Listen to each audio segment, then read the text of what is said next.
সুপ্রিয় দর্শক, সূরা ইসরার ৮২ নম্বর আয়াতে আল্লাহ তাআলা ইরশাদ করেছেন, ওয়ানুনাজ্জিলু মিনাল কুরআনি মা হুয়া শিফাউন ওয়া রাহমাতুল লিল মুমিনিন।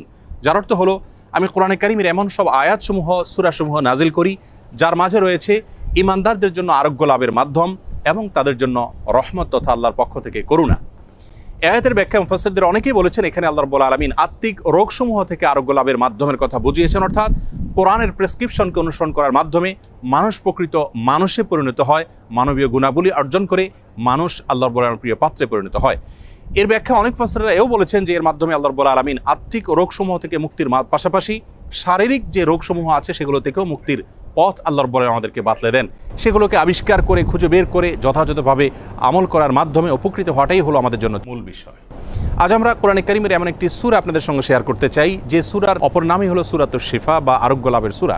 আর সেই সূরা হলো আমাদের সকলেরই অতি পরিচিত সূরাতুল ফাতিহা। সহিহ বুখারীতে আবু সাঈদ খুদরী রাদিয়াল্লাহু আনহু থেকে একটি হাদিস বর্ণিত হয়েছে, যে হাদিসের মাধ্যমে বোঝা যায় যে সাহাবা ইকরাম সূরাতুল ফাতিহার মাধ্যমে চিকিৎসা গ্রহণ করেছেন এবং অলৌকিকভাবে, বিস্ময়করভাবে কঠিন এবং দুরারোগ্য সমস্যা থেকে তারা মুক্তি লাভ করেছেন। তখন নবী করিম সাল্লাল্লাহু আলাইহি সাল্লাম বিষয়টি জানতে পারার পর তাকে বলেছিলেন, ওমা ইউদরিকা আন্নাহা রুকিয়া, তুমি কিভাবে জানলে যে সূরা ফাতিহা এটি রুকিয়া বা সকল রোগ থেকে শেফার একটি মাধ্যম।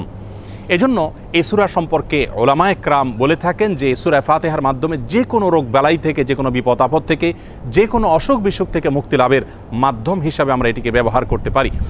সূরা ফাতিহা এ সম্পর্কে ইমাম ইবনুল কাইয়িম রাহিমাহুল্লাহ তিনি বলেছেন, এই সূরাটিকে বারবার আমি আমল করে দেখেছি।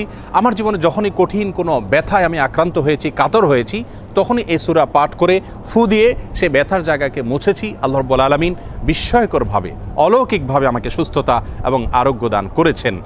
আমি ব্যক্তিগতভাবে আমার কথা বলতে পারি যে আমার বাসায়, পরিবারে আমার বাচ্চাদের যখন কোনো অসুখ বিসুখ হয়েছে, কখনো কোনো সমস্যা দেখা দিয়েছে, তৎক্ষণাৎ আমি সূরা ফাতিহা পাঠ করে তাদেরকে ফু দিয়েছি, তাদের শরীরে মুছেছি এবং সঙ্গে সঙ্গে আল্লাহ রাব্বুল আলামিন বিস্ময়করভাবে আমাকে উপকারিতা দিয়েছেন।